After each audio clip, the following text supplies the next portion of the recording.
Interstellar, a simple, elegant movie about a farmer, his family, a bunch of dust, and a trans-dimensional interstellar quantum gravitational space travel adventure.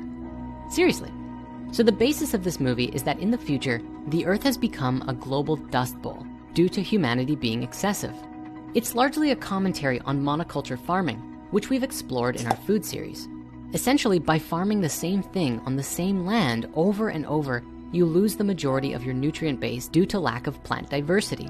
You also lose a strong foundational root system, making it easy for winds to pick up and throw dirt for miles and miles. It's like Christmas in July with sand, dust, and sometimes chunks of cardboard.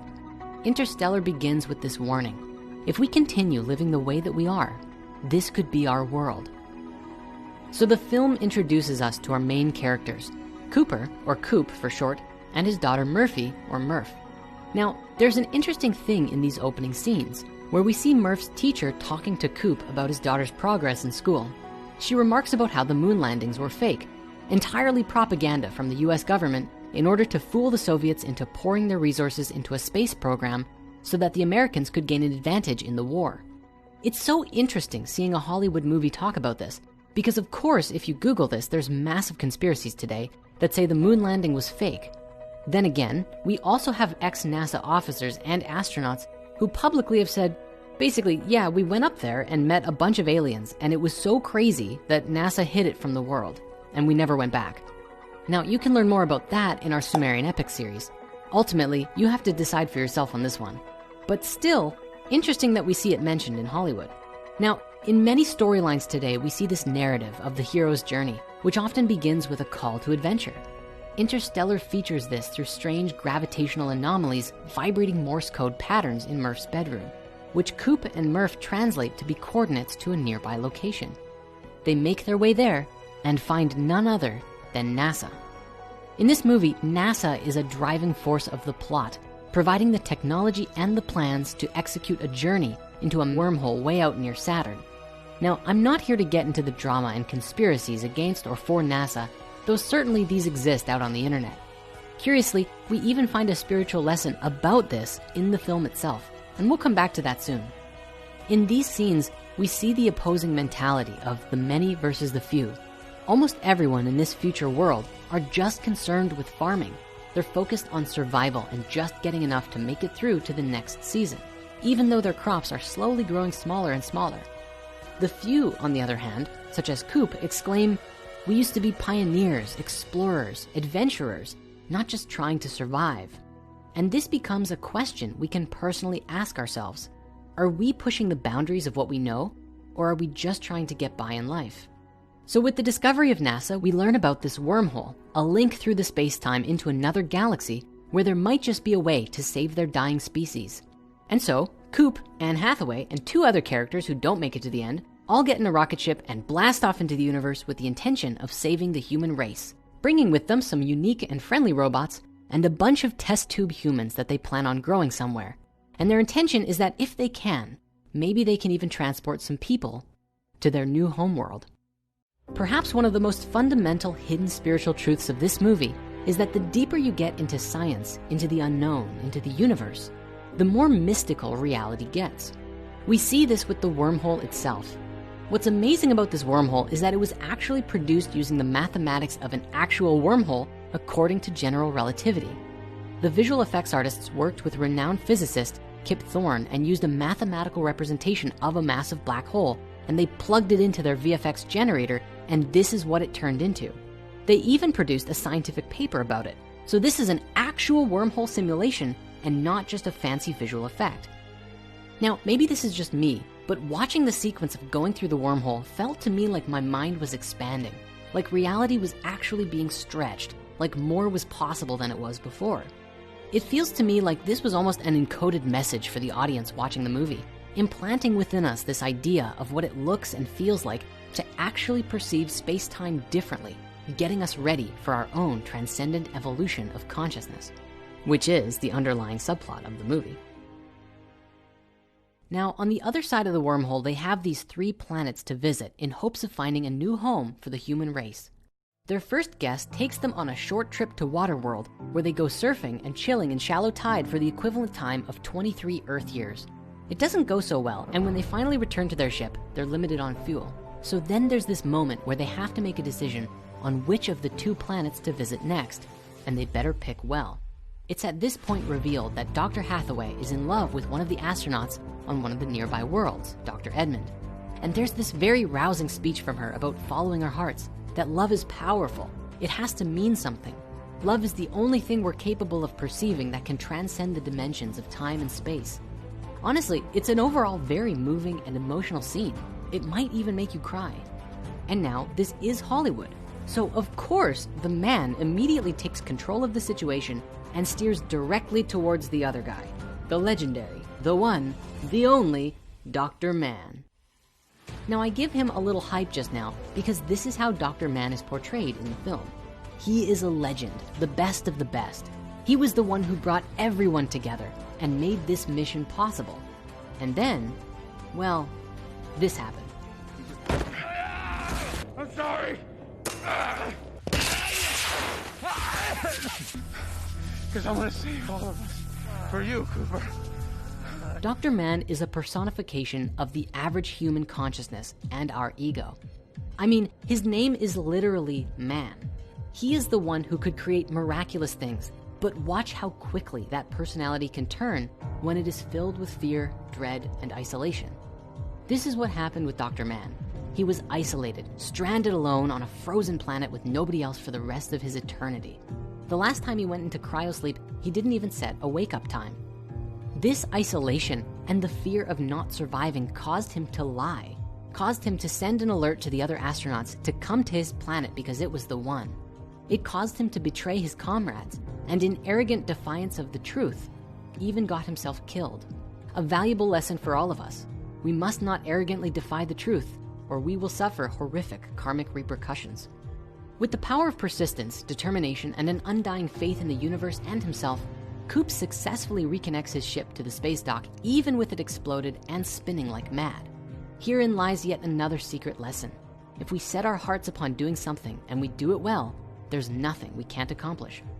Okay, let's take a pause for a moment and reflect briefly on the events back on Earth. Over the course of the film, it's revealed that the head of NASA has actually been lying. Now an adult, Coop's daughter noticed that it looked like he was doing equations with 2 hands tied behind his back. And then it was revealed that he knew a long time ago that it would be impossible to save the human race by using science to negate gravity and lifting off into a super space station. He just couldn't reconcile quantum mechanics and general relativity, but he convinced everyone that it was possible and that he was working on it so that people would work on the technology and carry out the mission. This is actually the key to the whole NASA conspiracy thing that we mentioned earlier. Because look, there is some evidence and speculation that NASA is hiding something. But instead of throwing shade, the film reminds us this valuable lesson that even the people who are behind NASA and other giant organizations are just that, people, subject to human desires and emotions, the positive and the negative, and are easily influenced to do things, such as lie or create deceptions out of their own fears and insecurities. The NASA chief in the movie wasn't able to see beyond the solution to his own formula. He couldn't conceive of a quantum interdimensional answer, probably because there was nowhere for him to go and take ayahuasca. And so he fooled everyone in a way that he believed was safe. Jumping back to another galaxy and another timeline, Coop's new plan is to slingshot them around the wormhole and over to their last remaining planet, where maybe they've got a shot at growing some new humans. In the process, Coop sacrifices their robot and then himself in order to make this happen. Truly, this was a scene of tremendous bravery and courage, to let oneself die in order to save their species. And this is where Interstellar becomes a mystery school for us all. Cooper falls into a massive sphere inside the black hole, and then it becomes these tunnels of lines, revealed to be pockets of time. On the other side of the lines is his daughter's bookshelf, where he connects through his radio with Tars, his robot buddy, also trapped inside the wormhole, who explains that he is inside a 3-dimensional manifestation of a 5th-dimensional timeline. It's time represented as a physical dimension, and Cooper is able to manipulate gravity from inside this time matrix because gravity is the only thing besides love that can go forwards and backwards in time. Cooper realizes that the gravitational anomalies that he saw at the beginning of the movie were him all along. giving himself messages from the future. He realized that the whole time, all of the astronauts have been thinking, wow, it was them who have been helping us all along, alluding to some higher dimensional alien species. But truly, that them was us. It was the evolved human consciousness who became fifth dimensional beings through conscious evolution and sent gravitational anomalies through time in order to help humanity evolve in the first place. What's especially amazing about this is that that's exactly what the channeler Bashar has been saying in his channelings for years. That who he is channeling is himself from the future who, along with the rest of humanity, has evolved to a higher consciousness, and he's sending back information from the future about human evolution and how to make it happen. Now, here's a fun question that the movie doesn't actually get into, or maybe it does secretly. Why did the wormhole bring him there? Why that moment in time? Why the other side of his daughter's bookshelf? Well, in the bigger picture of the story, it's obviously because his daughter was the genius who could actually finish the mission and get quantum gravity liftoff to the Earth tech and save humanity. However, that's only half of the answer. The other half is because of something Dr. Mann said. He said, when you're about to die, you push a little farther to connect with your family and live longer. The reason he went to the bookshelf was probably just as much because that's what his subconscious manifested for him, because his loved ones were what he wanted most in life. Almost all of his driving actions in the film were because of his love for his children, embodying the true spirit of the word husbandry, the original meaning of which speaks to the nurturing and supporting of everything around the masculine father energy. The film asks us, what is it we truly care most about in our heart of hearts? And to dig deeper into ourselves to find what lights us up on the inside. And so Cooper transmits the quantum data to his daughter through time using Morse code, and then he disappears into the void and wakes up in a hospital bed. A very long time has passed since he first left home, and his daughter is now an old woman on her deathbed. But plan A is now fulfilled. Using the data Cooper was able to send through the wormhole, young Murph was able to solve the gravitational propulsion problem to get plan A and the massive space station where Cooper awakens out into space. In an absolutely heart-shattering scene, she tells him to leave her.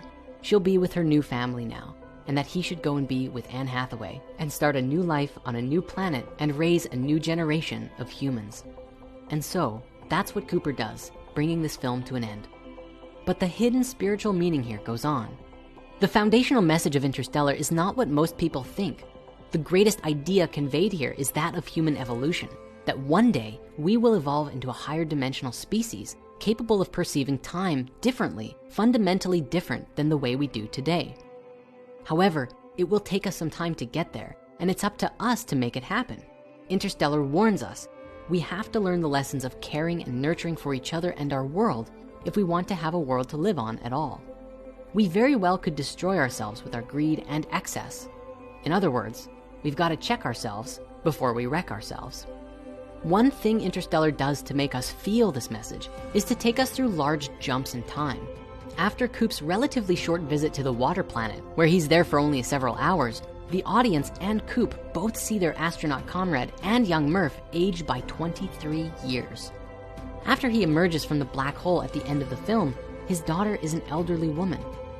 These events show us viscerally that time is always passing and compels the audience to make the most of the time that we have, and shows us the deep pain of missing out if we don't seize the day every day. But there is an even deeper message from this, because even if humanity destroys itself, even if we're pushed to the brink of destruction, we can always find our way back. All that it takes is unshakable faith, love, and determination to see it through and to do the things that are both scary and exciting. So get out there and evolve into a multidimensional being. If you like this episode and want to see more, make sure to like, comment, and subscribe. And please let us know what else you'd like to see a hidden spirituality about, and we'll make sure to cover it soon. Peace out, and lots of love.